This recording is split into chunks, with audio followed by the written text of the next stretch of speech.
Chapter 2, The Law of Prosperity. Yea, the Almighty shall be thy defense, and thou shalt have plenty of silver. One of the greatest messages given to the race through the Scriptures is that God is man's supply, and that man can release, through his spoken word, all that belongs to him by divine right. He must, however, have perfect faith in his spoken word. Isaiah said, "My word shall not return unto me void, but shall accomplish that whereunto it is sent." We know now that words and thoughts are a tremendous vibratory force, ever molding man's body and affairs. A woman came to me in great distress and said she was to be sued on the 15th of the month for $3,000. She knew no way of getting the money and was in despair. I told her that God was her supply, and that there is a supply for every demand. So I spoke the word. I gave thanks that the woman would receive $3,000 at the right time in the right way. I told her she must have perfect faith and act her perfect faith. The 15th came, but no money had materialized. She called me on the phone and asked what she was to do. I replied, "It is Saturday, so they won't sue you today. Your part is to act rich, thereby showing perfect faith that you will receive it by Monday." She asked me to lunch with her to keep her courage. When I joined her at a restaurant, I said, "This is no time to economize. Order an expensive luncheon and act as if you have already received the $3,000. All things whatsoever ye ask in prayer, believing ye shall receive." You must act as if you had already received. The next morning she called me on the phone and asked me to stay with her during the day. I said, "No, you are divinely protected and God is never too late." In the evening she phoned again, greatly excited, and said, "My dear, a miracle has happened. I was sitting in my room this morning when the doorbell rang. I said to the maid, 'Don't let anyone in.' The maid, however, looked out the window and said, 'It's your cousin with the long white beard.' So I said, 'Call him back. I would like to see him.' And he was just turning the corner when he heard the maid's voice, and he came back. He talked for about an hour, and just as he was leaving, he said, 'Oh, by the way, how are finances?'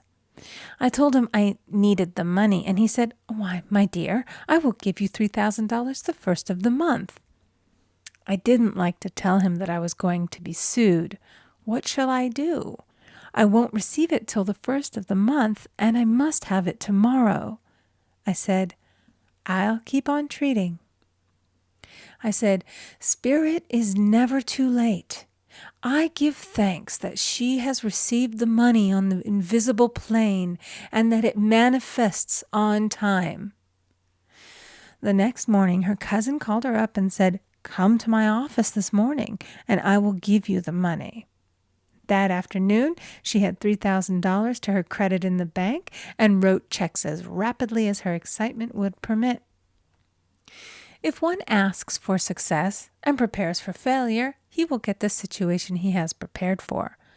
For example, a man came to me asking me to speak the word that a certain debt would be wiped out. I found he spent his time planning what he would say to the man when he did not pay his bill, therefore neutralizing my words. He should have seen himself paying the debt.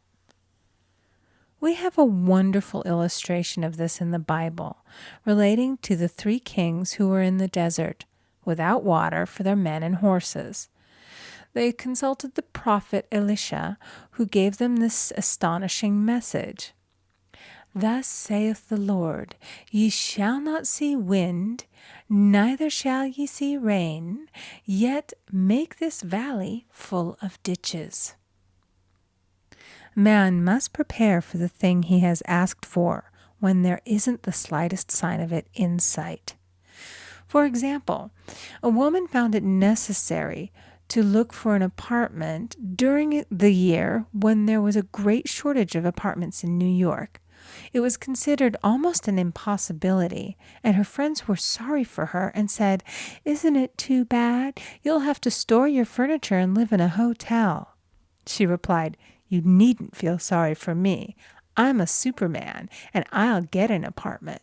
She spoke the words, "Infinite Spirit, open the way for the right apartment."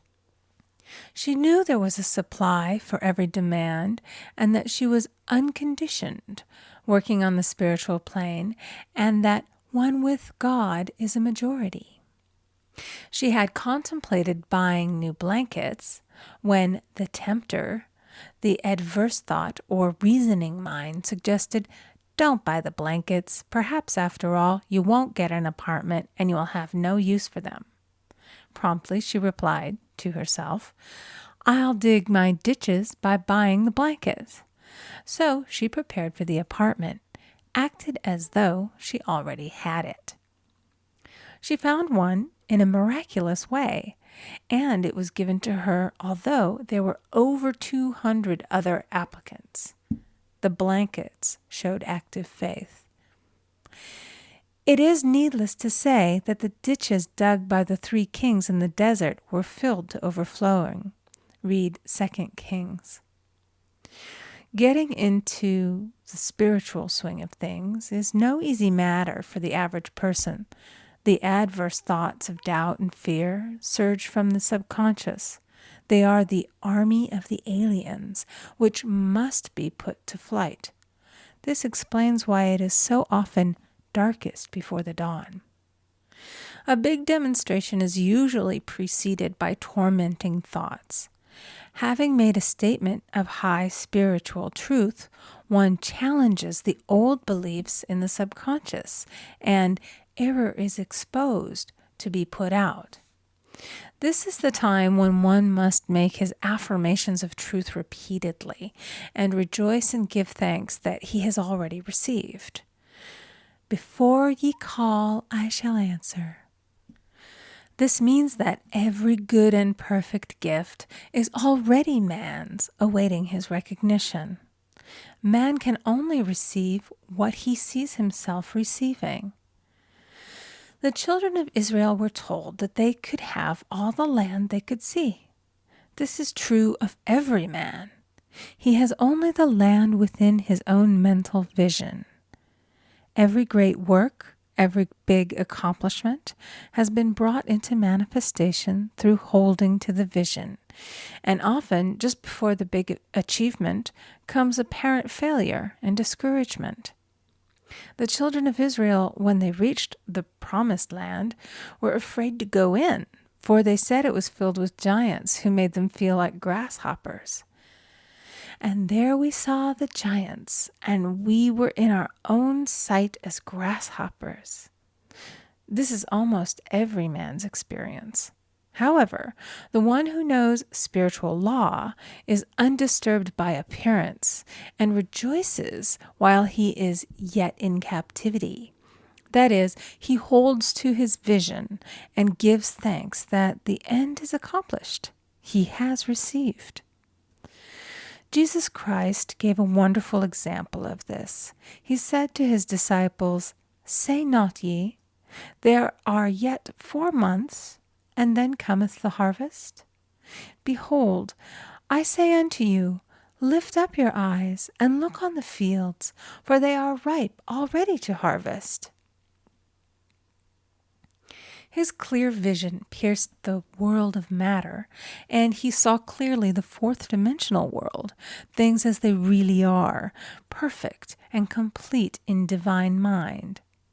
So man must ever hold the vision of his journey's end and demand the manifestation of that which he has already received.